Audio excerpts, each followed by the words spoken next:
My name's Mike, and I'm 24 years old, living just outside Manchester. Like most here, I'm a huge football fan, and Manchester United is my team. Football's been in my blood since I was a kid. My dad took me to my first game when I was 7, and the thrill of match days has never left me. Last year, in late autumn, something happened that I can't shake off, no matter how hard I try. Maybe sharing it will finally help. It was an away match against Leeds. I decided to drive down with 2 of my mates, Tom and Liam. We were hyped as always, loading up the car with drinks and snacks, ready for the chanting and excitement that comes with being die-hard fans. The game was intense. Both teams were fighting hard, and the crowd was going mad. But the energy wasn't the usual excitement. It felt tense, almost angry. Leeds and United fans don't exactly get along, but this felt worse, like something was brewing. Somewhere in the second half, I noticed a guy a few rows down, staring at me. Not a quick glance, but a full-on, piercing stare that made my skin crawl. He was in a black hoodie, his face half hidden, but his eyes, they looked hollow, like something was deeply wrong with him. I nudged Tom and nodded toward the guy, but by the time Tom looked, the man had turned back to the game. After the final whistle, we joined the crowd heading out. It was dark, and the streetlights cast an eerie glow. The energy outside was as tense as inside, with groups of fans shouting and a few fights breaking out. We were heading to our car when I felt a chill, like someone was watching us. I turned around, and there he was, the same guy from the stands, following us from a distance. Is he following us? Liam muttered, glancing back. I tried to laugh it off, saying maybe he was just heading the same way.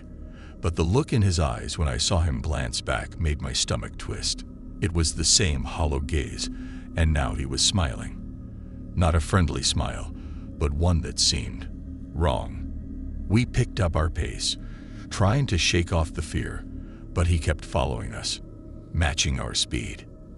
When we finally got to the car, I fumbled with the keys, my hand shaking more than I'd ever admit. Just as I unlocked the doors, I heard footsteps quickening behind us. We jumped in, slamming the doors just as the man reached the car. He pounded on the window, his face inches from the glass. His expression was twisted, and his eyes were wide, filled with this dark, unsettling intensity.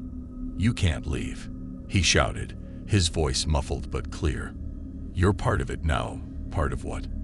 I had no idea what he meant, but I didn't want to find out. I hit the gas, and we sped off, the guy's figure disappearing as we drove. We were all breathing hard, trying to laugh it off as some drunk guy, but the reality of it lingered. I kept looking in the rearview mirror, half expecting him to be there, running after us. Back in town, things felt normal again. We joked about it, chalking it up to some random nutter. But that night, when I got home, something strange happened.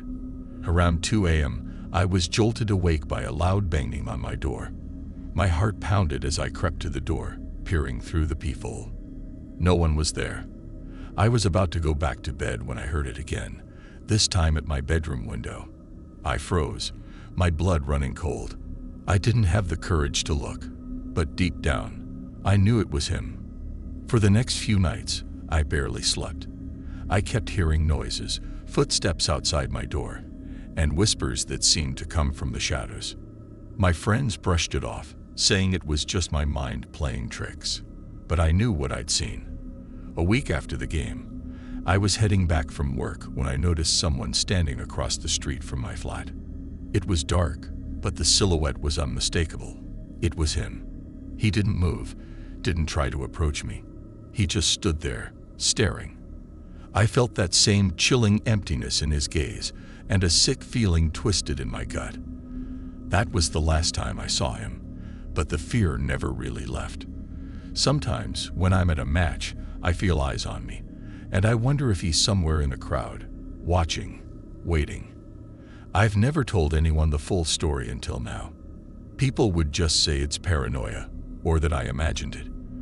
But I know he was real, and he's still out there somewhere.